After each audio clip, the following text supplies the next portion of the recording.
తెలంగాణ ఎన్నికల సమరం కీలక దశకు చేరుకుంది. అన్ని పార్టీలు ప్రచారాన్ని హోరెత్తిస్తున్నాయి. పోలింగ్కు పట్టుమని 3 వారాలు కూడా లేవు. పార్టీలన్నీ పూర్తి స్థాయిలో బరిలోకి దిగాయి. హోరాహోరీ ప్రచారం చేస్తున్నాయి. కానీ ఫలితాలు ఎలా వస్తే ఎలా స్పందించాలన్న దానిపై ముందుగానే అన్ని రాజకీయ పార్టీలు ప్లాన్ బి రెడీ చేసుకుంటున్నాయి. ఇప్పటికిప్పుడు తెలంగాణలో ఉన్న పరిస్థితుల్లో హంగును తోసిపుచ్చలేమని రాజకీయ పండితులు విశ్లేషిస్తున్నారు. అందుకే ఎన్ని సీట్లు వస్తే ఏం చేయాలన్న దానిపై మాస్టర్ ప్లాన్ రెడీ చేసుకుంటున్నాయి. హంగు వస్తే తెలంగాణలో ప్రతిష్టంభన ఏర్పడే అవకాశం లేదు. ఎందుకంటే ఓ 2 పార్టీలు కలిసి ఖచ్చితంగా ప్రభుత్వాన్ని ఏర్పాటు చేస్తాయి. ఆ 2 పార్టీలు ఏమిటన్నది ఇప్పుడు కీలకం. హంగంటూ వస్తే ఏర్పడే ప్రభుత్వంలో బీఆర్ఎస్ ఖచ్చితంగా ఉంటుంది. బీఆర్ఎస్ లేని ప్రభుత్వం ఏర్పడే అవకాశం లేదు. అయితే కేసీఆర్తో ఎవరు కలుస్తారన్న దానిపై రకరకాల సమీకరణాలు ఆధారపడి ఉంటాయి. కేసీఆర్తో మజ్లిస్, బీజేపీ, కాంగ్రెస్ ఏదైనా కలవడానికి అవకాశం ఉంటుంది. బీఆర్ఎస్కు ఏ సాయం చేయడానికైనా మజ్లిస్ ముందుంటుంది. అందులో సందేహం ఉండదు. తమకు ఖచ్చితంగా వచ్చే 6-7 సీట్లు కేసీఆర్ ప్రభుత్వం ఏర్పాటుకు ఉపయోగపడతాయనుకుంటే తక్షణం ఇచ్చేస్తారు. తెలంగాణ అసెంబ్లీలో మొత్తం 119 సీట్లు ఉన్నాయి. సాధారణ మెజారిటీ రావాలంటే 60 అసెంబ్లీ స్థానాలు సాధించాల్సి ఉంటుంది. ఈ విషయంలో భారత రాష్ట్ర సమితికి ప్రత్యేకమైన అడ్వాంటేజ్ ఉంది. ఆ పార్టీకి 60 సీట్లు అక్కర్లేదు. 53 సీట్లు సాధిస్తే ప్రభుత్వాన్ని ఏర్పాటు చేయగలుగుతుంది. ఎందుకంటే మజ్లిస్ పార్టీ బీఆర్ఎస్కు ఏకపక్షంగా మద్దతు పలుకుతుంది. తర్వాత ఏమైనా పాలనలో జోక్యం చేసుకుంటుందేమో కానీ ప్రభుత్వాన్ని ఏర్పాటు చేసే విషయంలో ఎలాంటి షరతులు పెట్టదు. 2 పార్టీల మధ్య ఆ అవగాహన ఉంటుంది. ఎలా చూసినా మజ్లిస్కు 6 నుంచి 7 స్థానాలు ఖాయం. నాంపల్లి సిట్టింగ్ స్థానంలో కాంగ్రెస్ గట్టి పోటీ ఇస్తోంది. అక్కడ ఫలితం తారుమారైతే 6 స్థానాలు ఖాయం. బీఆర్ఎస్కు తగ్గే సీట్లు వీటితో సరిపోతే పంచాయతీనే ఉండదు. 2 జాతీయ పార్టీలు తెలంగాణలో మరోసారి అధికారానికి దూరమవుతాయి. అంటే హంగు వస్తే బీఆర్ఎస్, మజ్లిస్ కలిసేందుకు మొదటి ఛాయిస్ ఉంది. అయితే ఈ కూటమికి కొన్ని షరతులు వర్తిస్తాయి. అందులో మొదటిది బీఆర్ఎస్ కనీసం 53 లేదా 54 సీట్లు సాధించాల్సి ఉంటుంది.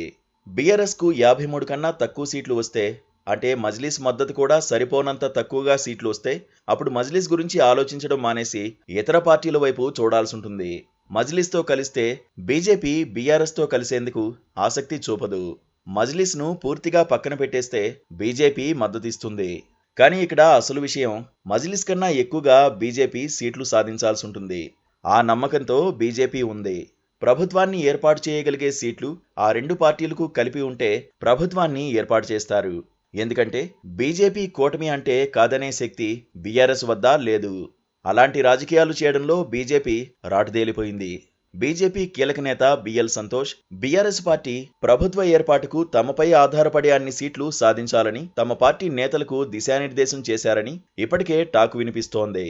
పార్టీ పూర్తి స్థాయిలో మెజారిటీ సాధించడం కష్టమైన పరిస్థితుల్లో బీజేపీ అదే వ్యూహాన్ని అమలు చేస్తోందని అంటున్నారు. ఈ 2 సాధ్యం కాక కాంగ్రెస్ పార్టీకి కూడా ప్రభుత్వాన్ని ఏర్పాటు చేసేంత మెజారిటీ రాకపోతే ఏం చేస్తుందన్నది కీలకంగా మారింది. కాంగ్రెస్ పార్టీకి ప్లాన్ బి ఉందో లేదో స్పష్టత లేదు. నిజానికి తెలంగాణ ఎన్నికలు ఇతర పార్టీల కంటే కాంగ్రెస్కు అతిపెద్ద సవాల్.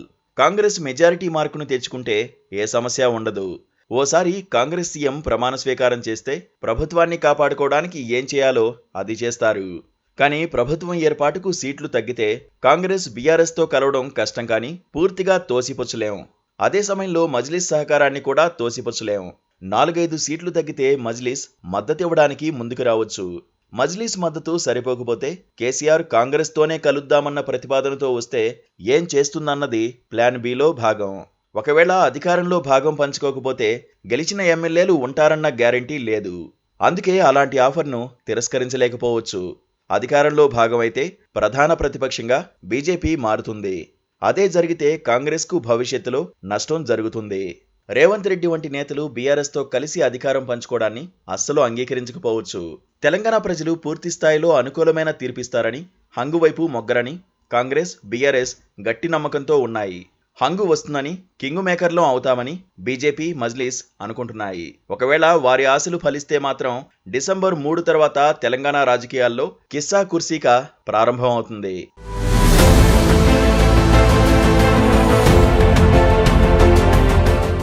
Please do subscribe to Please do subscribe to Please do subscribe to Please do subscribe to Please do subscribe to KTV Telugu. KTV Telugu. KTV Telugu. KTV Telugu. to KTV Telugu. KTV Telugu. Please do subscribe to KTV Telugu.